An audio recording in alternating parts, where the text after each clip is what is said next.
Okay. Babaguhin ko yung isipan na yan ngayon. Kasi usually, pag sinabi niya vegetarianism, ang mga ano lang yan, gulay lang ang kinakain. No? Isa po ito sa third paper ko dati ng college. At tingnan po natin yung Genesis chapter 1 verse 29. And God said, Behold, I have given you every herb bearing seed. Noong unang panahon talaga, binigay lang naman talagang pagkain. Kay Adan at Eva ay mga herb na namumunga sa bearing seed. Mga herb na namumunga ng mga puno, ano po, which are pan the fruits of the earth, and every tree in which are fruits, for you it shall be as meat. O makakain. Yan din yung kakainin lang nila noon, mga prutas. Okay? Pag pinag-usapan ng vegetarian, dito po ay nakasaad, mga kapatid. The word vegetarian is derived from the Latin word vegetus. Yan. Nagmula siya sa Latin word na vegetus, which means whole, sounds, flesh, and lively. Yan ang pinagmulan ng vegetarian. Ngayon po, pag-aaralan natin ngayon, tutuklasin natin yung 8 uri ng vegetarian. Ilan ang alam yung uri ng vegetarian? May alam ba kayo ng uri? May mga narinig na kayong mga uri ng vegetarian? Wala pa? So sige, isa-isayin po natin ngayon. Ano po? Number 1. Pag pinag-usapan ang vegans. Yan. Alam po ba ang vegans? Yan. Basahin po natin. Okay, basa. Strict vegetarians who do not eat meat of any kind, eggs, dairy products, or even do not consume processed foods containing any animal-derived ingredients such as gelatin are termed as vegans. There are also includes subset of vegans who call themselves as raw vegans who only consume unprocessed vegan foods. Okay. Ano daw ang mga vegan? Sila yung stricto na hindi kumakain ng uri ng uri ng karne. Katulad kahit ng egg, hindi sila kumakain. Mga dairy products. Ano ba ang mga dairy products? Yan. Hindi nila yan kinakain. Or even, sabi dyan, hindi sila nag-consume o kumakain ng processed. Ano mga processed food? Ayan. Kanton, hotdog, mga longganisa, noodles. Lahat ng processed food, mga nasakan, di ba? Mga processed. Hindi sila kumakain yan. Even, ano po, may mga contain any animal derived, kahit mga ingredients, may mga ingredients na yan, hindi sila kumakain. At may ibang tawag sa kanila ay raw vegan. Hindi dinuluto. Halimbawa, ang palaya.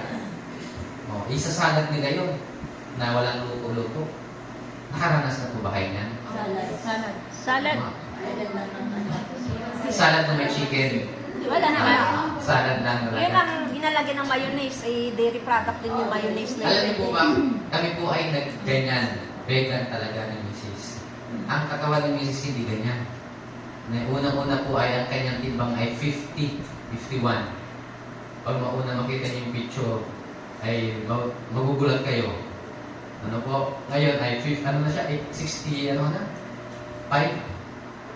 65, di ba? 66. Dahil nasa Manila kami ngayon, may time na mag-visitation kami, nahiya kaming hindi na kami naging vegan. Kasi po, pag hinain dito sa amin ang chicken, nahiya naman kami na, ay, wala po bang gulay, alam mo maghahanap pa kami. Napabalik kami sa pagkain ng karne.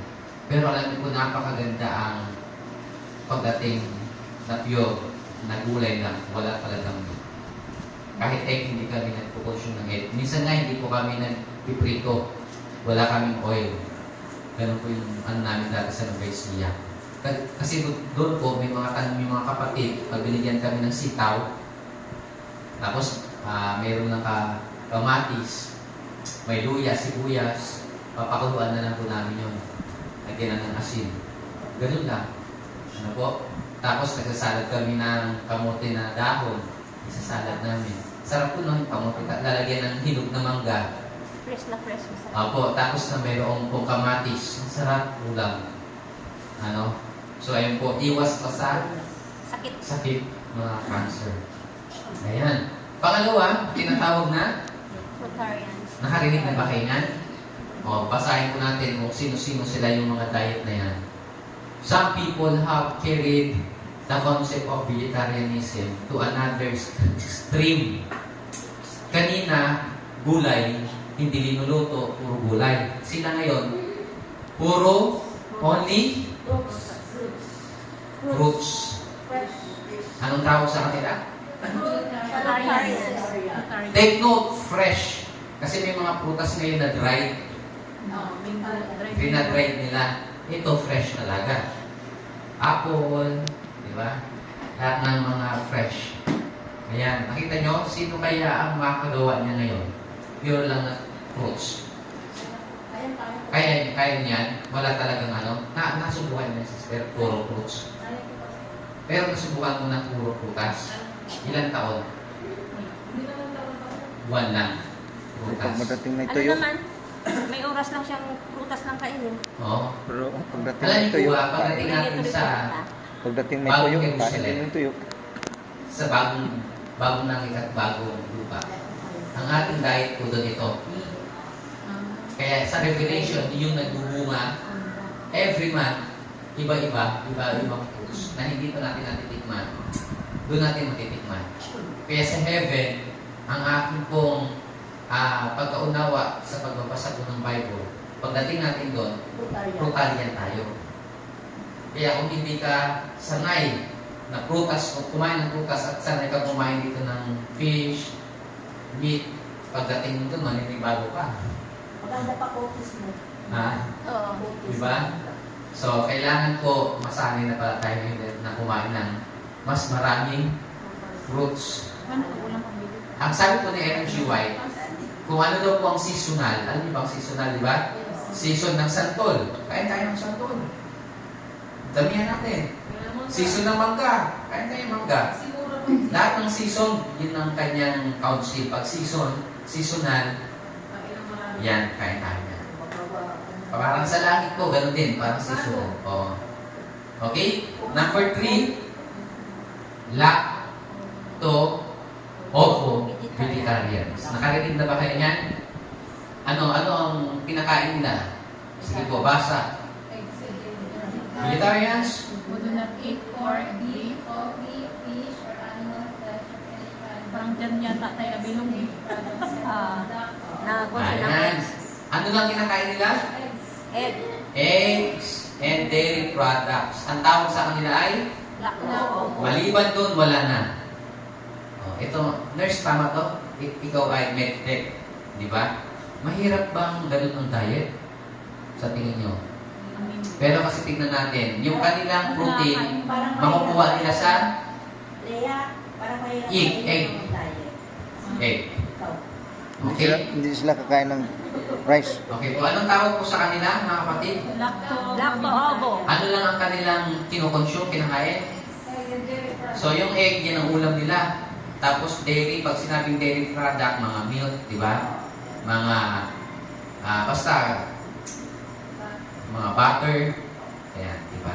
So, yun po yung kanilang, yan ang tawag sa kanila ay lacto ovo.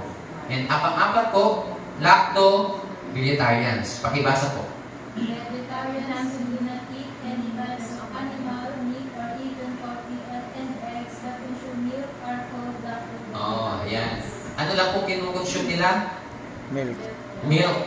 Maliban po sa milk, mga vegetable, ayan. Pero hindi sila kumukonsume ng Egg. ano po, who do not eat any types of animal meat. Okay? Pero Kahit poultry. Kain sila ng egg. Ano po, at saka egg. Pati egg. Pero meron silang milk. Milk at Pigso. gulay. For 3 eggs. So, ang tawag sa kanila ay lacto Vegetarian. vegetarians. Kasi may dinagdag na For 3 milk. bill or eggs. Kaya lacto. Yan. Panglima, ovo vegetarians. So, di ba? So, pakibasa po. Vegetarians who do not eat any kind of animal flesh or meat and do not even consume milk, but eggs are called ovo-vegetarians. Baliktad naman, no? Kanina, kumukonsume sila ng milk, may vegetable. Ngayon, wala naman. Ang kinukonsume naman niya, Egg. egg. Instead ng milk, egg. tapos fruits and vegetable na. Basta kumakain siya ng egg. Yun ang pampalit ng sa kanya ng protein. Lacto. Ang tawag ay ovo. Nagkukonsume ng egg. Egg. Okay? Pang-anim, pescatarians. Hindi pesca, hindi peste. Pescatarians. Ano? Basa. Pescatarians are those who Eating all kinds of meat with the exception of fish. Usually, this type of diet results in only equivalent of 4 to 2 parts of food. Ayan. Ano daw ang kanilang kinukonsume? Fish. Fish. Hindi sila kumakain. Sabi niyo, pescatarian are those who refrain from eating all types of meat with the exception ng fish. Ang tawag sa kanila, Pista. pescatarian. Pista. Walang meat pero mayroon silang Isda. fish. Ito po katulad sa North and South Pole. Ito pong North at South Pole, dahil nag-yelo yan, ang kanilang diet ay Fish. pescatarians. Kasi paano sila makakapagtanim ng gulay? Mag-alaga ng baka. Yung baka, anong kinakain? Mabubuhay ba yung baka doon? Patay. Ang meron doon, isda. Kaya mostly ang kanilang kinakain doon, North at South Pole ay fish. Kita niyo? O, ayan. So, next. 7. Ito ngayon ang diet ko po mga kapatid. Flexitarians. Flexitarians. Kaya bisa na natatawa yung mga tatanong sa akin, Pastor, ano mo? Vegetarian. Kasi hindi ko vegan ka, Pastor? Flexitarian. Ha? Kala nila nagbibiro ako na meron talagang flexitarian. Ano ba ang ibig sabihin ng flexitarians? Speak independence. Ano ba yung fish? But sometimes, occasionally, kung minsan kumakain din ng meat. Yan. Sa bahay po talaga namin, pag nagbukas kayo ng rep, puro gulay at butas. Ayan po. Pero nagko-consume po kami, bumibili kami minsan-minsan po ng ulo po ng salmon. Yun sinisignitan namin yun. Pinapapalit namin ng protein. Saka yung pampano. Yan. Pampano. Ang paano pa ng At pag lumabas kami, ibang at naghahain ng kapatid ng chicken, kinakain din namin. Kasi para walang masabi at hindi sabihin na ang ate-ate naman na gusto. Nahanda na ngayon, naluto na, maghahanap pa ng iba. Di ba? May mga ganyan. Kahit di sila magsabi ng ganyan. Minsan, Doble gastos na. pagtalikod namin, syempre may masasabi. Kasi iba po talagang vegetarian. Maghahanap po na po kayong gulay, di ba? Kaya yan po. Kaya Pero ako pag... pinapauna ko na po sa inyo, Ano pang... huwag na po kayo maghahanda ng meat pag kayo Wala bang iba siya? saan Ayaw, papakainin pwede mo kami kainin sa yan. inyong mga bahay. Ano ba? No? Ano? Ha? Mas okay po sa amin na laga na kamuting kamuting tops, okra, talong. Ang favorite ko po laga ay yung binibili natin lagi sa palengke na spinach. Yeah. Masarap yung spinach. Pag sa Ilocano, meron pong, alam niyo po yung papait, pinapainit. Paitan ba? Yung mahalaman na pag sa Ilocano yun di ba? Yung sa palayan nag-harvest, tapos yung pinong-pino yung mga dahon. Ang sarap nun sa kamatis, sibuyas. Di ba? Lansiraw. Sarap nun. O, okay. Medyo Pero mapait. nagkahanap ako dito sa mga palengke, wala akong makita. Sa palayan yun, sa rice field. Wala dito, siguro doon lang talaga. Kaya sabi ko, wala dito mga ganun. Sarap po nun. Okay? Yan po ang tawag sa kanila, pescatarians. Pag flexitarians, pag gusto nyo ganitong diet, mas okay siya. Kasi sa bahay kayo, puro fruits and vegetable lang. Then occasionally, kung may birthday, hindi na makakain kayo ng meat. So, ayan. Then last, pang-last po, tinatawag ng polo vegetarians. Sino-sino sila? Ano kanilang diet? People who Eat poultry. But no other type of animal flesh, meat, and regular vegetarian ingredients are termed as polybag. Ayan. Kasi po may mga lugar sa ating bansa ngayon, di ba? Mga bansa na nabubuhay sa kanila more on chicken. Ayan. Tapos po, turkey, Oh, yung mga duck. Yung Saudi people. Ayan. Chicken. At yung iba ay Sila. Oh. mga pork, hindi rin nila kinakain. Katulad ng Saudi, di ba? May mga ganyan. Kaya, Muslim, totoo po yan. Hindi lang 70 Adventist na hindi kumakain ng baboy. Pag pumunta kayo dun sa part ng Saudi Arabia, Middle East. di ba, sa Middle East, ang kanilang kinakain turkey. Ano po? Chicken. Mostly. So, ang tawag sa kanila ay? Polo vegetarian. All vegetarians. So, ito po yung mga diet. So, ngayon po, tatanungin ko kayo, para sa inyo, kung sisimulan nyo, ano ang napili nyo dun sa 8? Flexible. Flexible daw. Vegetarian? Vegetarian. Ikaw, sis. Vegetarian pasto. Vegetarian. Pero laging araw-araw kumakain ng chicken. Hindi naman pasto. Hindi naman. So, occasional lang. Occasional. Occasional. Okay. Si brother, ano Ano napili siya, mo? flexitarian. Vegetarian din. Oo. Parang kahit pa paano makakain ng chicken, ano? Mm. Ni sister. Ganun din. Gusto nyo talaga ng hindi pumipide, no? Mahirap sila, no? Eh paano? May kasama. Papak lang yung ano. Flexitarian pa rin. Vegetarian. Ako nga. Ano po? Kaliwa o kanan? Hindi ba kahit liwa, kahit kanan. Basta may pakpak. Yan ang hinahanap. Los! Huwag na natin yung stove. Ang tinatanong ka. Ikaw, anong napili mo? Flexitarian din yan. Hindi, hindi yan kumakain ng manok. Ay, kumakain din pala yan pag fried. Sa bagay na. Sabihin niya, Kailangan mo dapat vegetarian siya, pero dapat pag may hindi lang tuyo, laging may pagkain din dinalain. yan. Di ba Mix, kailangan vegetarian? iba-iba Wala din. naman doon. Wala vegetarian na question ka. Vegetarian din. Ang vegetarian. Ikaw, Mayroon dun. May, vegetarian. may galing si Budon nga. kuwan. Kaya kung tatanungin kayo, ano ngayon ang ano? Ginamos. Vegetarian, sis? Minsan. Vegetarian. Mayroon na Kain ako na mga... ginamos. Ginamos. Nanay, kayo, ano napili nyo? Mayroon ko doon. Okay. Hindi ako may experience. Sige, sige. Kasi ito, medyo mahal kasi may 30 to eh. Yung nagpadala ko ng may pumunta si Bo, sabi ko, bigyan mo So, may natutunan po ba kayo? Ha?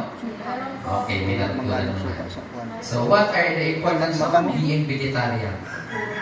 Siyempre, alam natin, di ba? Una, better health.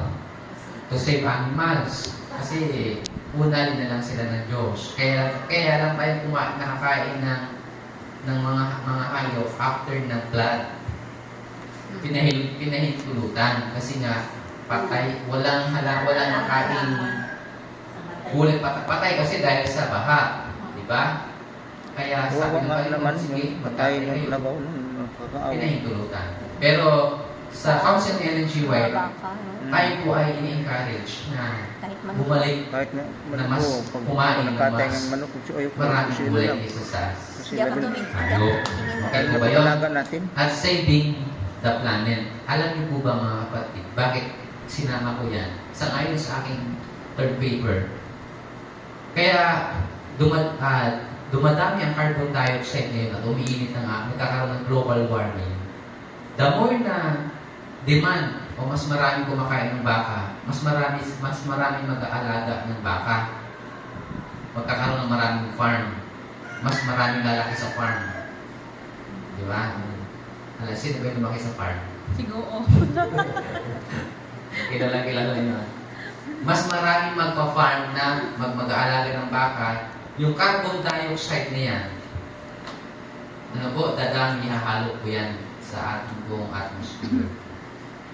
At magdadagdag po ng init. Tayo nga mga tao, marami na, milyon. Halimbawa, tignan nyo po, kung halimbawa, ito lang sa Pilipinas, sa buong mundo, 1 billion na tao. Kailangan din ng 1 billion na manok. Kasi araw-araw, di ba, kumakain ng manok. So, itatimes nila yun. Mas maraming mga alagaan hayop. Kaya nabubuhay na tao. At nabubuhay na halaman. Putol na ang mga halaman, putol ng puno. Wala nang kukuha ng carbon dioxide. Mas marami ngayon carbon dioxide. Doon po, papasok. Yung sa inyo, ba? Kaya dumadami. Nagkakaroon ng global. Warming. Yan. Kaya kung hindi ka kakain ng baka, ng manok, mababawasan ang demand. Malulugi sila. Mababawasan ang demand. Kaya tayo po as a Seventh-day Adventist, isa tayo sa tutulong na makapagbawas ng carbon dioxide. Okay ba? Hindi lang dapat puro tayo Bible. Dapat makakalikasan din tayo. Kasi bakit? Biblical yan. Napakaganda ng planeta natin noon. Kaya ang Perfect. Linalang ng Diyos. Pero naubos ang mga punong kahoy dahil pinatuputol na. Di ba? Tapos dahil dumadami na ang carnivorous. Kasi kumakain ng karne, mas nag-produce ng maraming baboy, baka, manok, di ba? Kambing, lahat, nag-produce sila ng maraming hayop. At dumadami ang carbon dioxide sa ating buhay.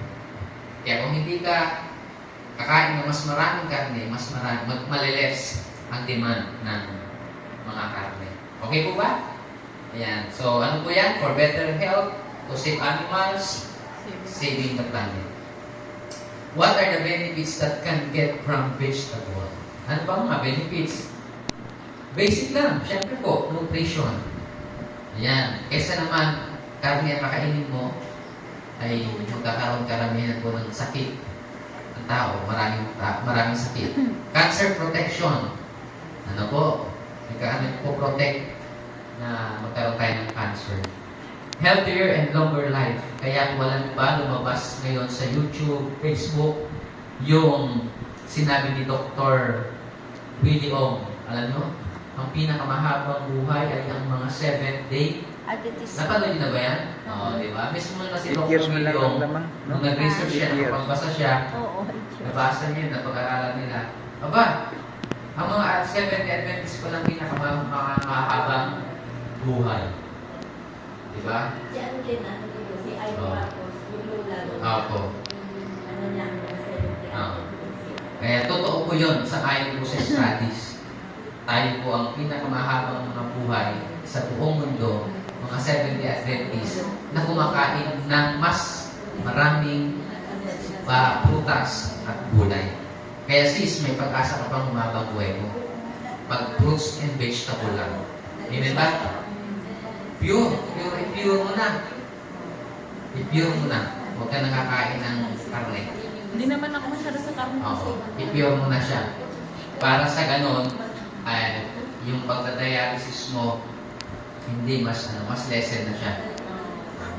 Okay? Di bali, Pastor, kung ano naman kuno. Sabi sa Roma chapter 14 verse 21, it is good not to eat flesh. Yan. Mas maganda daw na huwag kumain ng karne. Ano? Okay. But may nabasa pa po ako isa kong author, parang Buddhism ata yun, Hinduism. Pythagoras ba o nakalimutan ko na yung author. Ginagawa daw nating libingan ng ating mga tiyan pag kumakain tayo ng karne. Imagine yung kanya pong statement. Mga kapatid, pag kumakain ka daw ng karne, instead na yung pinatay na manok, inilibig sa lupa. Nung pinatay, inilibig mo sa... Grabe, imagine mo. Tama? Nabubulok po yon sa lupa, pero kung kinain mo, dito yan nabubulok. Yun yung kanyang statement. Okay? At pag pinag-usapan ang diet, mga kapatid, ang ibig sabihin ay,